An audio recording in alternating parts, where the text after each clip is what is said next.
Hey Saber Legion, it's Ryan here. Here's the video that I promised I'd deliver today. We have my gear. Yay! I don't wear all of this, of course, just most of it.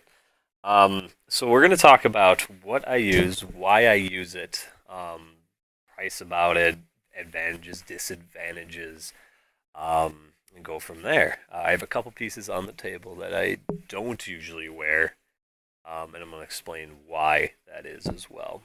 We're going to start from the inner um, parts first, so the soft pieces, and then we'll work our way out to the hard pieces that we wear on the outside. The bear, starting from the most basic part, let's get down to compression shorts. Yay! You guys get to see my undies. So compression shorts keeps everything right where they need to be. I wear them. They're great for anything athletic. I wear them for a lot of different things. So I highly recommend compression shorts. On top of that, are these right here. So these are the pants. And let's get the jacket here. Here's the top. So what this is Shock Doctor Impact Skin. So it's padded, stretchy stuff. This very form-fitting material. You can see this is it right here. Here's the front right here. And it provides moderate protection in areas such as your breastplates, getting around the sides right there, and a lot of protection on the back. So we have lots of protection here. This isn't going to stop a full hit on hit, but it is a little extra padding there, and padding is always good. So I have both the top and the bottom of that, so that's very form-fitting. These are both, I paid at the time, I got these about 5 years ago. And at the time I paid, I think, $100 for each piece from the Shock Doctor website. I'm sure they've gone down in price a little bit. So I'm going to set those down here, everything gone over. And of course, inside, for us dudes, the cup. Self-explanatory. So we'll just move on past that. Next layer, if I'm not in tournament, I like to wear Hakama. So it's all folded up here. This is just a cheap Tetron, which is like a polyester and cotton mixture. Hakama, this one's a black one. I don't wear the cotton ones because they're really heavy and hot for doing this. I do wear them through Kendo. I like these. They add a little bit of flair to the ensemble, and also they have a tactical advantage of hiding what your feet and legs are doing. So if you're fighting a swordsman, you're usually watching everything about their bodies, and the legs are a big chunk of that. How are their legs moving? How are their feet moving? What angles are they at? So the Hakama actually kind of covers your feet. And I'm a barefoot fighter. This helps with that a lot. So this one here was $40. They go from, you can pick them up for $30 up to several $100s for a really, really nice one there. But this one works fine for this. So another reason I picked the Tetron ones for Saber Legion, I don't have to iron them like I do for my Kendo ones. You just fold it up, throw it on. I don't have to worry too much about folding it. I'm not worried about the pleats or anything like that. It's just easy, and it's more sportswear than ceremonial, I guess. So that's what that is for.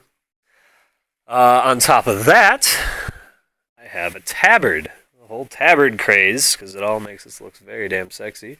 So here's a black and white tabard that you may have seen me wear.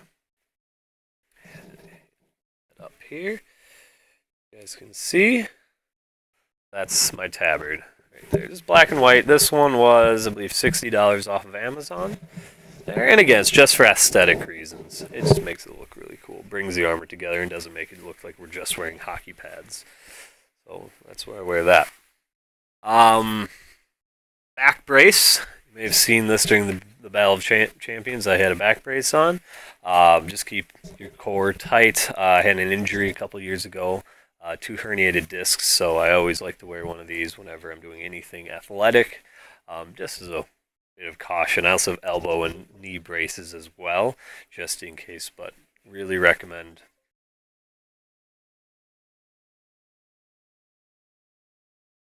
Sorry about that. My headset turned off. That's always fun. But I always recommend using something like a back brace or something to prevent injury, because we're going into this to have fun, not to be injured. So back brace. That one was $12 at Target, if I remember correctly. Yeah, about $12. Getting a little bit into the, I'd say, not a soft armor, not a hard armor, but definitely padded armor here. Red Dragon Gorget. These are going to be replaced with metal ones or Kydex. I believe that's what it is. Kydex. Just to protect that throat there. So it goes right around your neck there. I like this one a lot because it doesn't impede too much head movement. It doesn't feel like I'm being choked either. But this will be being replaced by something a little bit sturdier. As you can see, it's really flexible. So this one here, it was $18 when I purchased it off of Amazon there. So keep that in mind, about $18. Let's see here.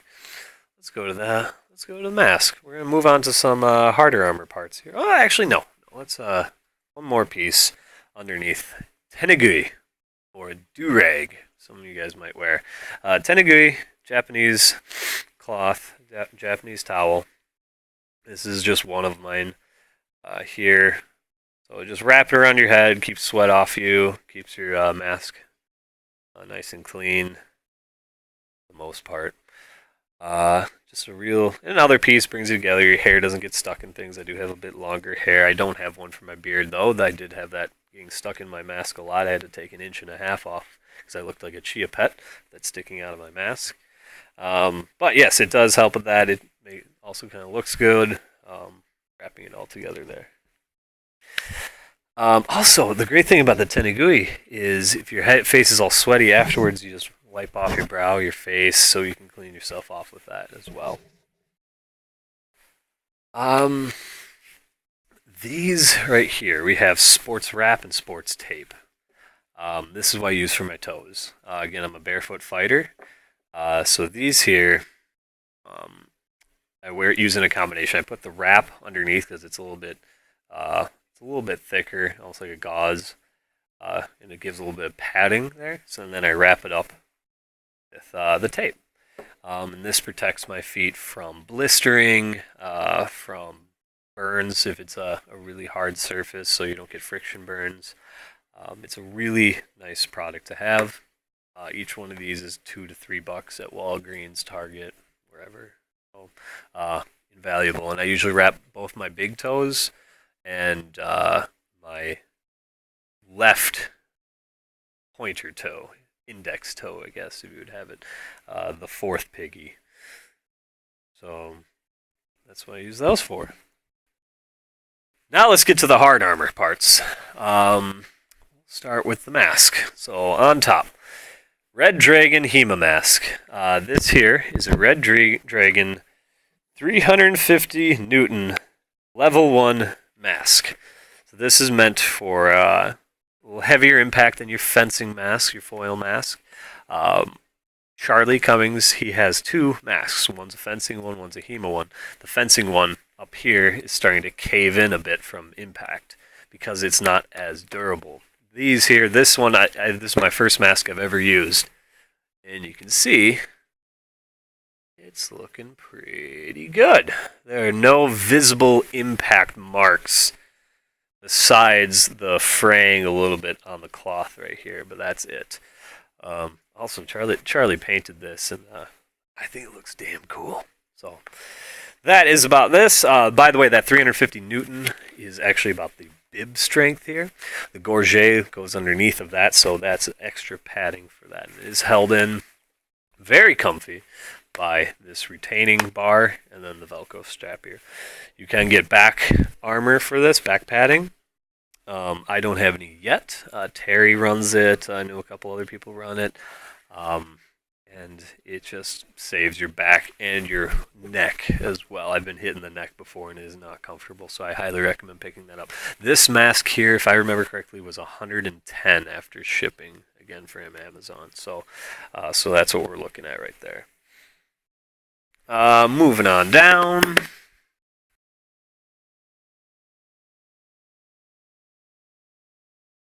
And my mask turned off again, or my helmet turned off again. That's always fun.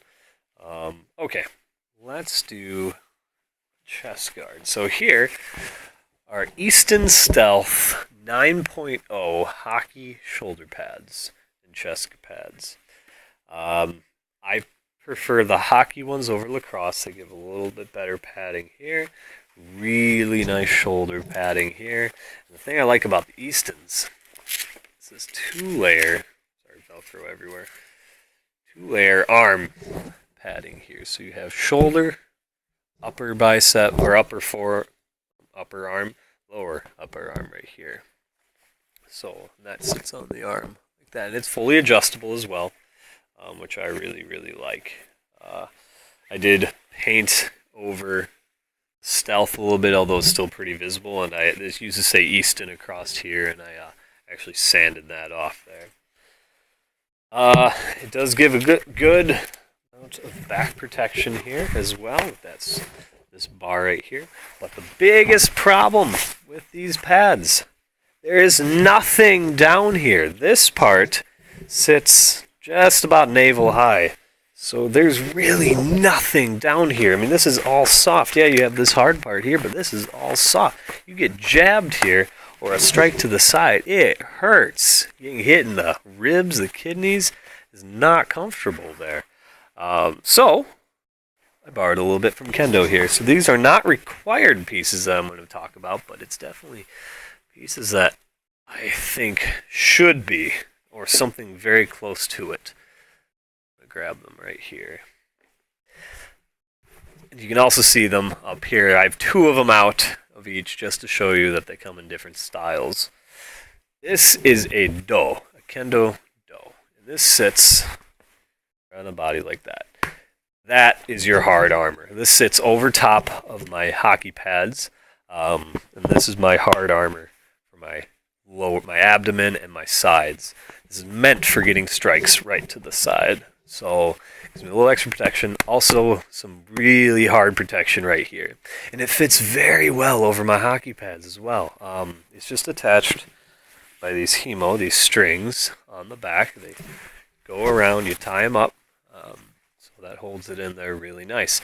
There is no back armor to it there. But if you shouldn't be turning your back to your opponent at all anyways. So this protects your sides very, very well.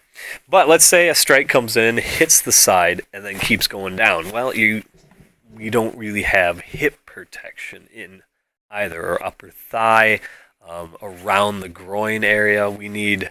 So I also wear a Kendo Tare. This is a very thick leather and cloth right here. This sits on the hips, and it kind of flares out a bit. And upon impact, let's say on that dough, it's going to slide down and just glance right off of this. This sits underneath of the dough. Let's see if I can do this here. Kind of like, oh gosh, yeah, like that there.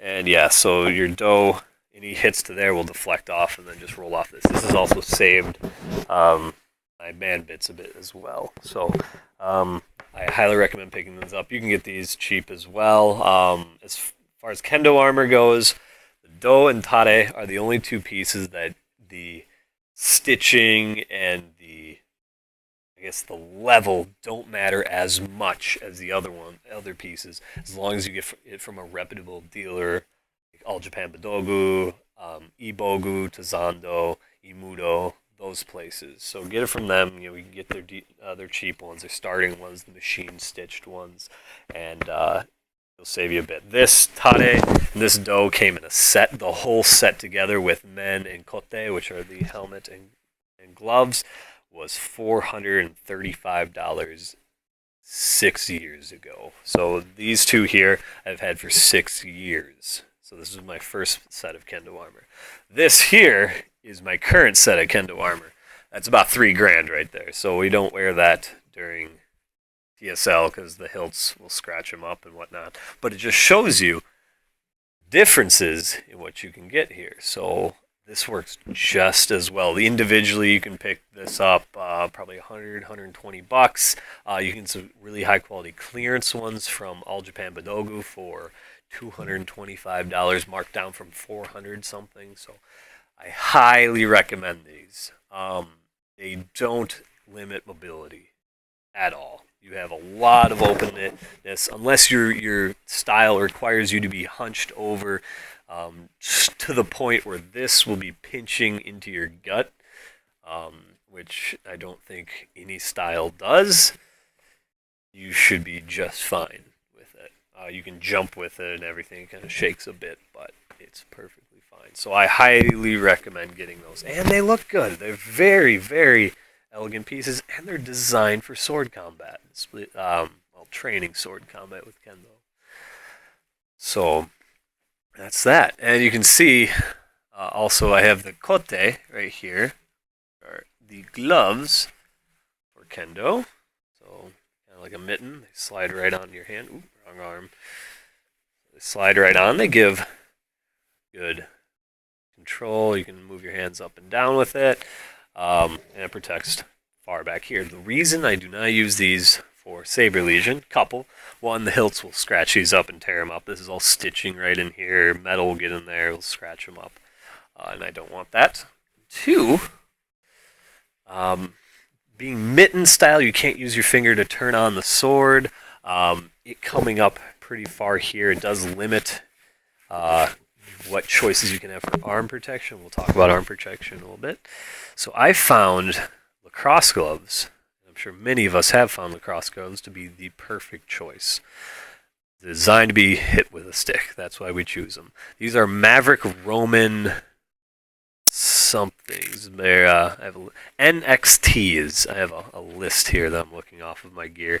These are Maverick Roman NXT lacrosse gloves. They fit very well. I have full dexterity with my fingers. I've even been able to type with these, not well, but I can. They just Velcro right on. Very simple. They give you a lot of movement here. But as you notice, as opposed to the kote, here, no wrist protection with them. So you get a lot of good protection, except on the side of the fingers. That's why I recommend getting fingertip protectors. They just slide into your glove. They're only a couple bucks.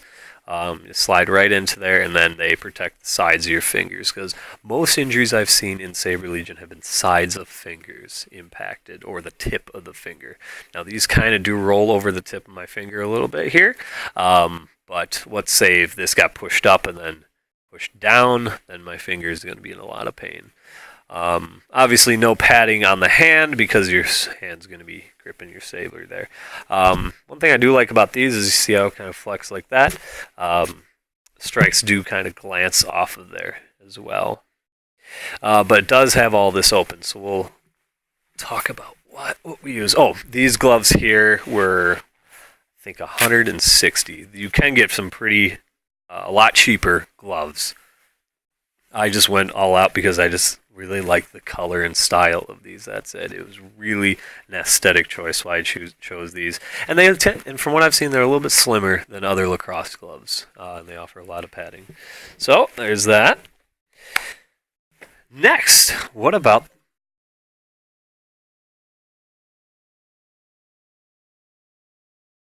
There goes it turning off again.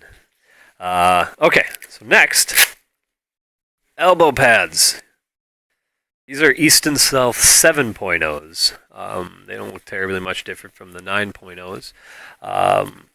And these fit right up on your arm. Just like that. You got a little Velcro strap. Slide her back up on there. Bring it around. There you go. Flexes with the arm. Right here, you can see this part here moves with it. I chose these again, the color scheme. They went with the Easton Stealth look. And gosh, they've had some great reviews. They stay on my elbows really well. Sometimes I do have them slide down a little bit. The glove kind of holds it in place. It's a quick little push up. It's great. And then because of those hockey pad, or how I said they're layered, they actually just sit right over top of this here. So you get this nice protection down the whole arm. except for a gap here between that and the glove. I'll put the glove on to show you that.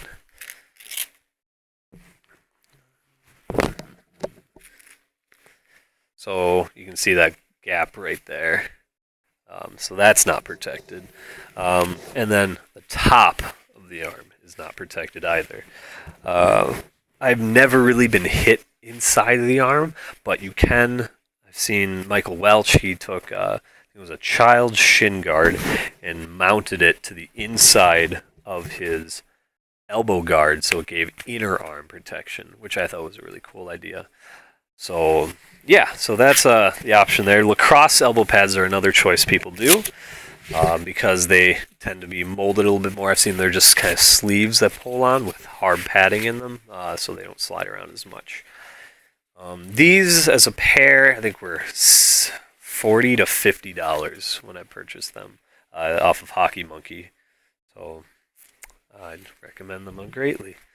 Let's talk about that gap, though. Let's see if I have them on the table. I don't. Let me go grab them.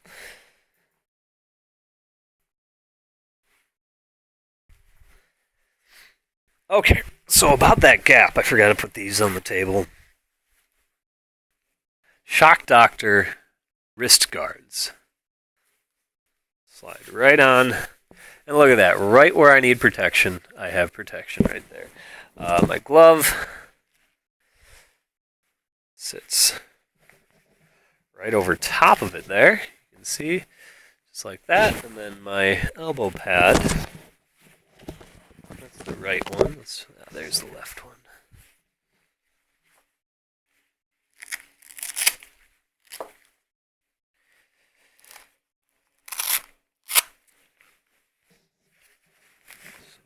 That.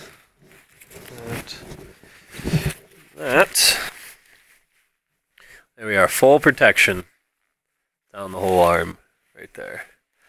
Perfect movement as well. So I can move it as much as I want. So highly recommend these $6. I think it's $6 for those. They're Shock Doctor wrist guards. And there's other wrist guards out there too. Try what you think is going to work. I swear by these though. I've been hit here just fine.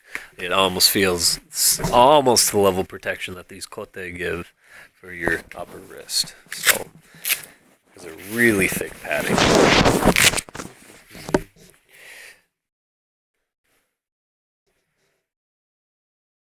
Alright, next. So we've gone down the arms and the upper torso. Let's talk about legs. Two sets here. The East and South 7.0 shin guards. My Red Dragon HEMA guards here. And I'm going to explain why I use these instead of these. First off, I purchased these both around the same time. I purchased the East and Souths first. Tried these for a while. Then I purchased these because I thought they looked really cool. I want to give them a shot. They didn't live up to my expectations as much. Ideally, I'd actually like to combine features of the two of them here. But these guys here, I got both of them here. That's why it's pretty fat. It goes right on your shins there. A lot of protection. Let me actually put one on. You guys get to see my...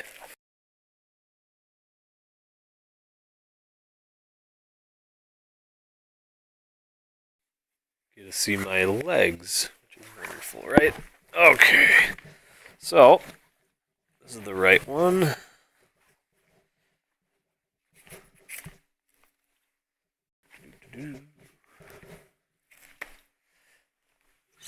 Okay, sit up here.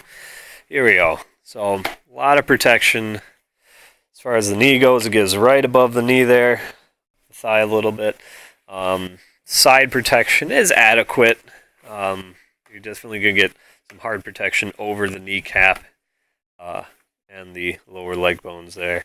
So, and this is soft padding here. It's hard soft padding, but it's still soft padding. So you get some there. But you do not get any padding on the back side there. I feel like a stripper doing this right now. Let's see here. Take that off. And we'll put on the Red Dragon ones here, which are actually nothing more than rebranded motocross. You open up the knee, the motocross appliance. Look at that. Just rebranded there and costing $10 more. Okay, so these, instead of Velcro, have these little clips hook into the side. And upon initial put on, they are comfy as hell. They bend with your leg. Really, really like them. Side of the knee protection. Not as much outer leg protection, though, as these. You can see this part right here really covers back. This doesn't get as much.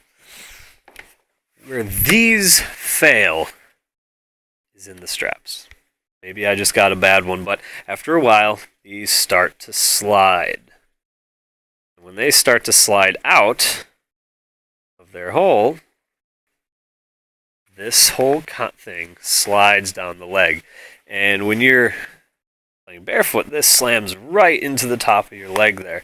And then this is just sitting on your leg, just doing that, which is not the purpose. It's supposed to be hinging, right? So that's why I do not like these as well. I will work on these. I want to get little teeth in these clips here. Little teeth that will actually hold it in place or tie it. I've tried tying it. It didn't work as well as I thought it would. It was better than it worked. But I'm disappointed that I spent that kind of money. These were $70 for the pair. And they weren't up to snuff there. So that is my review on leg guards. As far as other options for leg guards, I'm not aware of too many. There are the leg guards they use for naginata competitions, but they only cover the shin. They don't protect the knee, and that knee is so important to protect. So I would not recommend getting those. Yeah, I mean, hockey shin guards. The thing with the hockey ones, though, those who've played hockey, these are meant to sit on top of or inside of your skate, and that's what holds it in place. Otherwise, you get some sports tape and you tape it to your leg there. So these do have some slide, but not nearly as much slide as I had a problem with the Red Dragons there. Last but not least on the table here is this here. When you're representing a colder climate place, sometimes you need to dress it up a little bit because, you know, winter is coming. That's all I got for you guys. Stay frosty. If there's any comments you want to leave on the video, please leave them below. I'd love to hear your opinions, things you want me to talk about other than gear, things I may have missed in this video. We can cover that as well in the comments. Again, guys, I love you. Ryan out.